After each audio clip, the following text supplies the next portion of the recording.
नमस्कार दोस्तों, धर्म दर्शन में आपका स्वागत है। आज की वीडियो में हम आपको बताएंगे कि एक ऐसा वनवासी समुदाय है जो हर 41 साल में हनुमान जी से मिलने का दावा करता है।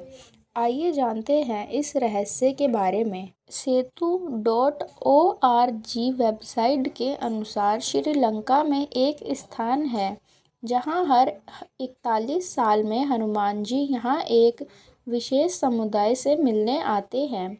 ऐसी मान्यता है कि इस समुदाय का इतिहास रामायण काल से जुड़ा है। वेबसाइट के अनुसार श्रीलंका के जंगलों में मातंग नामक से एक ऐसा वनवासी समुदाय रहता है जो कि पूर्णतः बाहरी समाज से कटा हुआ है। उनका रहन सहन और पहनावा भी बाहरी लोगों से बिल्कुल अलग है। सबसे बड़ी बात यह है कि उनकी भाषा भी श्रीलंकाई भाषाओं से अलग है।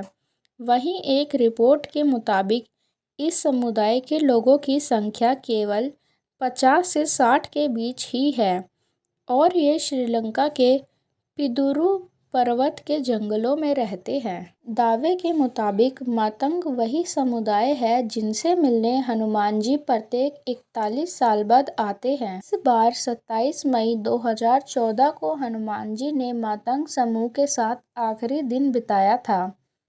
इसके बाद अब हनुमान जी साल 2055 में इस समुदाय के लोगों से मिलने आएंगे। मातंग वनवासी लोगों का एक समुदाय है।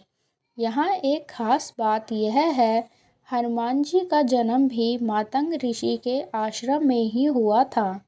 पुराणों के मुताबिक कर्नाटक में पंपा सरोवर के पास मातंग ऋषि का आश्रम है।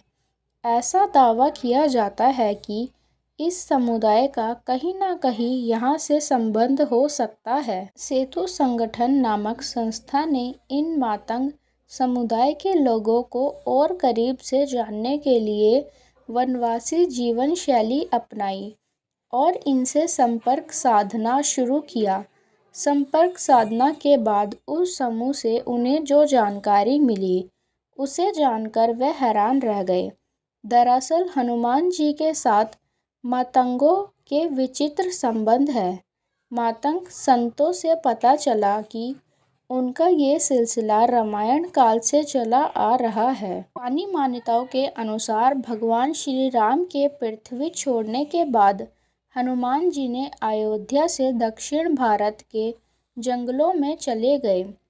फिर वहां से श्रीलंका गए, जहां इस समुदाय के लोगों ने उनकी खूब सेवा की। ये वही मातंग समुदाय के लोग हैं। हनुमान जी ने इसके बाद इन्हें ब्रह्म ज्ञान का बोध कराया। साथ ही उन्होंने आशीर्वाद दिया कि वे हर 41 साल में इस समुदाय की आने वाली पीढ़ियों को ब्रह्म ज्ञान देने आते रहेंगे। एक रिपोर्ट में बताया गया है कि मातंग समुदाय के लोग विभीषण के आखिरी वंशज हैं और कुछ और अन्य रिपोर्ट के मुताबिक एक मान्यता है कि मातंग समुदाय के लोग बस एक ही समुदाय के लोगों से मित्रता रखते हैं, जिसे वेदे समुदाय कहा जाता है। वेदे समुदाय के लोग रावण के भाई विभीषण के वंशज माने जाते हैं।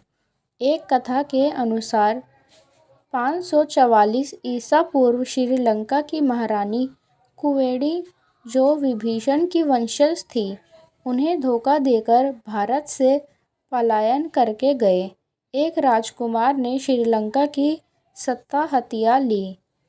इसके बाद कुवेणी की मृत्यु हो गई और उसके बच्चे जंगलों में रहने लगे, जिनसे वेदे समुदाय बना।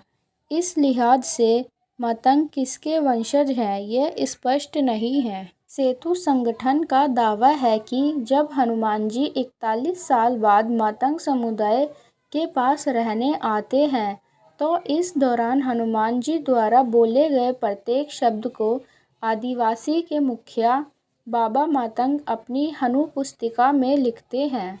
सेतु ने दावा किया है कि इस पुस्तिका में लिखी गई बातों को समझने के लिए सेतु अपने साधना केंद्र पिदरू थालागाला पर्वत की तलहटी में स्थित एक छोटे से गांव नुवारा में आधुनिक भाषाओं में अनुवाद करने में जुटे हुए हैं ताकि हनुमान जी के चिरंजीवी होने के रहस्य को जाना जा सके। लेकिन इन आदिवासियों की भाषा को समझने में उन्हें काफ़ी मुश्किल हो रही है। इस कबीले के पास हनुमंडल नाम का एक खास स्थान भी है, जहां हनुमान जी के आने पर उनकी चरण पूजा की जाती है। लंका के बीचों बीच स्थित एलिया शहर में पर्वत नुवारा है। इस पर्वत पर मातंग समुदाय के लोग रहते हैं। इस पर्वत की श्रृंखला के आसपास घने जंगल हैं। हालांकि यहाँ पर आदिवासियों के कई समूह भी रहते हैं। ग्रंथों के मुताबिक श्रीलंका के मध्य में रावण का महल हुआ करता था। वैसे पर्वत नुवारा से लगभग 100 किलोमीटर दूर बांद्रवेला की ऊंची पहाड़ियों के बीचों बीच सुरंगों तथा गुफाओं के भंवरजाल मिलते हैं। यहाँ ऐसे कई पुरातात्विक अवशेष मिलते हैं जिनकी कार्बन डेटिंग करने से इनका काल निकाला गया है।